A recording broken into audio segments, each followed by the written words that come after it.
తగలబెట్టండి sir Niranjan గారు.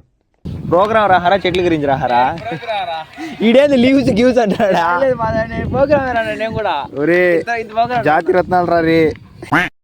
Hello guys, నమస్తే, ఎలా ఉన్నారు? సో ఈరోజు మళ్ళీ మాకు ఎగ్జామ్ అయితే ఉంది. సో మార్నింగ్ లేట్గా లేచి హీరోలా రెడీ అయ్యి వెళ్తున్నా. తెలుసు కదా మనకి షోకులు ఎక్కువ. చాలా కంట్రీలో ఉన్నావు బేటా. సో ఎగ్జామ్ అయితే అయిపోయింది. అలా మా కాలేజ్ క్యాంటీన్కి అయితే వచ్చేసా జ్యూస్ తాగుదామని. అలా కొంచెం సేపు తర్వాత మా ఫ్రెండ్స్ కూడా వచ్చారు. ఒక్కొక్కడు ఎగ్జామ్ అయితే ఎరగదీశాడంట. అందుకే వీళ్ళు ఏం రాశారో అని వీళ్ళకి ఎగ్జామ్ క్వశ్చన్స్ అయితే అడిగాను. వీళ్ళు చెప్పిన ఒక్కొక్క ఆన్సర్స్ విని ఒక డైలాగ్ అయితే గుర్తొచ్చింది. Really a God gifted child.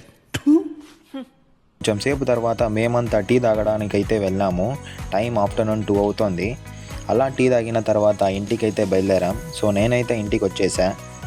So ఈరోజుకి ఇంతే, ఇక సెలవు. వీడియోని లైక్ చేసి సబ్స్క్రైబ్ చేసుకోండి. మళ్ళీ రేపు కలుద్దాం. Thank you, bye.